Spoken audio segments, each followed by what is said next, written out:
ఈ భీమవరంలో ఈరోజు ఓ జన సముద్రం కనిపిస్తా ఉంది.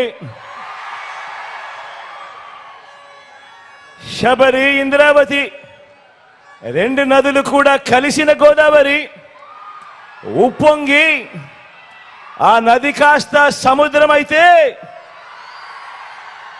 ఎలా ఉంటుందో ఈరోజు ఈ భీమవరంలో ఉప్పొంగిన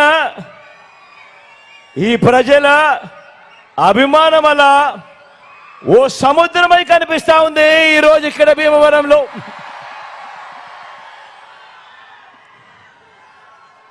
ఇంతటి అభిమానాలు, ఇంతటి ఆప్యాయతలు చూపిస్తూ ఈరోజు ఇక్కడికి వచ్చిన నా ప్రతి అక్కకు, నా ప్రతి చెల్లెమ్మకు, నా ప్రతి అవ్వకు, నా ప్రతి తాతకు, నా ప్రతి సోదరుడికి, నా ప్రతి స్నేహితుడికి ముందుగా మీ అందరి ప్రేమాభిమానాలకు, ఆప్యాయతలకు రెండు చేతులు జోడించి పేరు పేరున హృదయపూర్వకంగా కృతజ్ఞత తెలుపుకుంటా ఉన్నాడు మీ బిడ్డ. మంచి చేసి మనం జెండాలు జతకట్టి వారు తలబడబోతా ఉన్న ఈ ఎన్నికల్లో ఆ పేదల వ్యతిరేకులను ఓడించి మనం చేస్తున్న ఇంటింటి అభివృద్ధిని, సంక్షేమాన్ని కాపాడుకునేందుకు, జరుగుతున్న మంచిని కొనసాగించేందుకు మీరంతా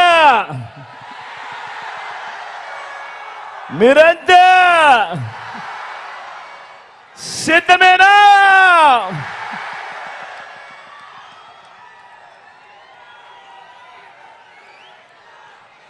పేదల రాజ్యాన్ని, అవ్వాతాతల సంక్షేమ రాజ్యాన్ని, రైతు రాజ్యాన్ని, మహిళా పక్షపాత రాజ్యాన్ని, పిల్లల అభివృద్ధి రాజ్యాన్ని అబద్ధాలతో, మోసాలతో, కుట్రలతో ధ్వంసం చేసేందుకు చంద్రబాబు కూటమి చూస్తోంది. అడ్డుకునేందుకు మీరంతా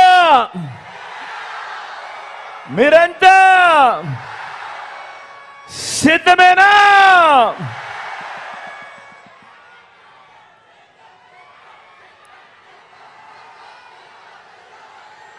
జరగబోయేవి కేవలం ఎమ్మెల్యేలను, ఎంపీలను ఎన్నికలు మాత్రమే కావు. ఈ ఎన్నికల్లో మన ఓటు, వచ్చే మన 5 సంవత్సరాల భవిష్యత్, మీ పిల్లల బడులు, వారి చదువులు, అక్క చెల్లెమ్మల సాధికారత, అవ్వ తాతల సంక్షేమం, రైతన్నలకు అందుతా ఉన్న భరోసా, పేద సామాజిక వర్గాలకు అందిన న్యాయం, ఇవన్నీ కూడా కొనసాగి మరో 2 అడుగులు ముందుకు వేయాలా, లేక మోసపోయి మళ్ళీ నష్టపోవాలా అన్నది నిర్ణయించేదే ఈ ఎన్నికలు. అందుకే నేను మళ్ళీ చెప్తా ఉన్నా, ఈ ఎన్నికలు కేవలం ఎమ్మెల్యేలను, ఎంపీలను ఎన్నుకునే ఎన్నికలు కావు. ఈ ఎన్నికలు మన తలరాతలు మార్చబోయే ఎన్నికలు అన్నది ప్రతి ఒక్కరూ కూడా గుర్తెరగమని చెప్తా ఉన్నా. ఇవి కేవలం జగన్కు, చంద్రబాబుకు మధ్య జరుగుతా ఉన్న ఎన్నికలు కావు. ఇవి పేదలకు, చంద్రబాబు మోసాలకు మధ్య జరుగుతా ఉన్న ఎన్నికలు అన్నది గుర్తుపెట్టుకోమని కోరుతా ఉన్నా. ఈ ఎన్నికల్లో మీ జగన్ది పేదల పక్షం, మీ బిడ్డది పేదల పక్షం. కాబట్టి మీ ప్రతి ఓటు మీకు మీరుగా, మీ కుటుంబం అంతా రాబోయే 5 సంవత్సరాలలో మీరు ఏ దారిలో నడవాలి అని నిర్ణయిస్తుంది. కాబట్టి కుటుంబం అంతా కలిసికట్టుగా కూర్చొని ఆలోచనలు చేసి ఓటు వేసేటప్పుడు నిర్ణయం తీసుకోమని కోరుతా ఉన్నా. జగన్కు వేస్తే జరుగుతా ఉన్న ఈ మంచంతా కూడా కొనసాగుతుంది. అదే చంద్రబాబుకు వేస్తే పథకాలన్నీ కూడా మునిగిపోతాయి. మళ్ళీ మోసపోవటం ఇది చరిత్ర చెప్తా ఉన్న సత్యం. ఆయన సాధ్యం కాని వాగ్దానాల నుంచి వస్తా ఉన్న వాస్తవం. అందుకే బాగా ఆలోచించండి. ఓటు వేసే ముందు ఎవరికి ఓటు వేస్తా ఉన్నాము, ఆ ఓటు వల్ల మనకు మంచి జరుగుతుందా, మనకు మంచి జరగదా అన్నది ప్రతి ఒక్కరూ కూడా ఆలోచన చేసి అడుగులు ముందుకు వేయమని కోరుతా ఉన్నా. మీరు ఈ మధ్య చూసే ఉంటారు, చంద్రబాబు నాయుడు గారికి నా మీద కోపం బాగా ఎక్కువ వస్తూ ఉంది. గమనించే ఉంటారు. ఆయన మాటల్లో ఆయన మాట్లాడుతూ ఉన్నప్పుడు ఆయనకు హై బీపీ వస్తూ ఉంటుంది. గమనించే ఉంటారు. ఏవేవో తిడుతూ ఉంటాడు, శాపనార్థాలు పెడతా ఉంటాడు, నాకేదో అయిపోవాలని కూడా అంటూ ఉంటాడు, కోరుకుంటూ ఉంటాడు. రాళ్ళు వేయండి, అంతం చేయండి అని కూడా పిలుపునిస్తా ఉంటాడు ఈ పెద్ద మనిషి.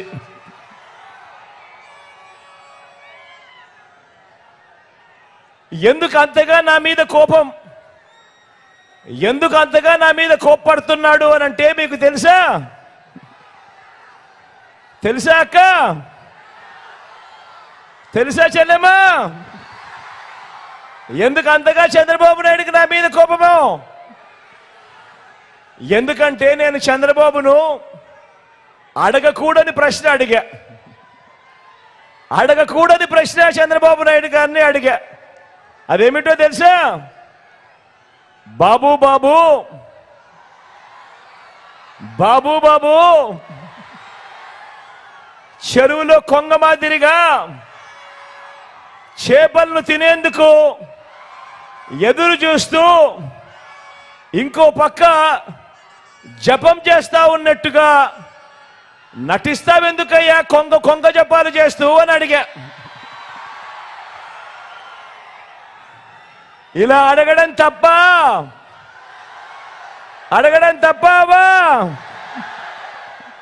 అడగడం తప్ప తమ్ముడు?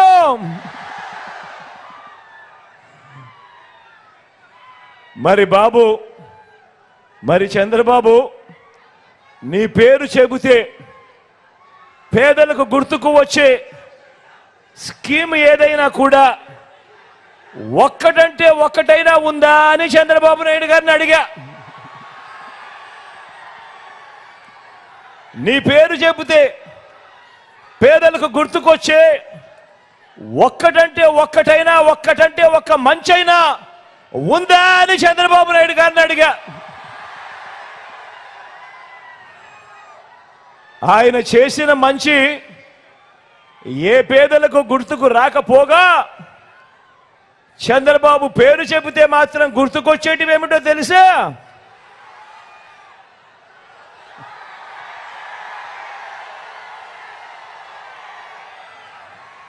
వెన్నుపోట్లు, మోసం, దగ, అబద్ధాలు, కుట్రలు, ఇవి మాత్రం చంద్రబాబు పేరు చెబితే ఎవరికైనా కూడా గుర్తుకొచ్చేటివి.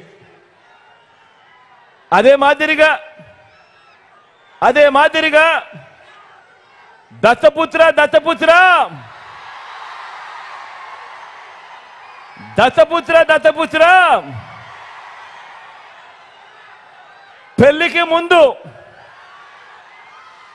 పెళ్లికి ముందు పవిత్రమైన హామీలిచ్చి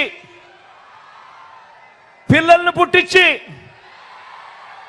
పెళ్లి కాగానే 4 ఏళ్లకు ఒకసారి 5 ఏళ్లకు ఒకసారి కార్లు మార్చేసినట్టుగా భార్యలను వదిలేసి ఇప్పుడు నియోజకవర్గాల్ని కూడా అలవోకగా వదిలేస్తా ఉన్నావు. ఏం మనిషివయ్యా నువ్వు అని చెప్పి ఆయనను అడిగా. అందుకే దత్తపుత్రుల్లో కూడా ఈ మధ్య కాలంలో బీపీ బాగా కనిపిస్తా ఉంటది. అయ్యా దత్తపుత్ర, ఒకసారి చేస్తే పొరపాటు, మళ్ళీ మళ్ళీ చేస్తే దాన్ని అలవాటు అంటారయ్యా దత్తపుత్ర. పవిత్రమైన సాంప్రదాయాన్ని నడి రోడ్డు మీదకి తీసుకురావడము, ఆడవాళ్ళ జీవితాలను చులకనగా చూపించడము ఘోరమైన తప్పు కాదా అని అడుగుతా ఉన్నాను. ఇది నేను అడిగితే తప్పు అట. నిన్ను చూసి ఇదే తప్పు ప్రతి ఒక్కరూ కూడా చేయడం మొదలు పెడితే, ఇలా 5 ఏళ్లకు ఒకసారి 4 ఏళ్లకు ఒకసారి భార్యలను మార్చడం మొదలు పెడితే అక్క చెల్లెమ్మలు బ్రతుకులేం కావాలి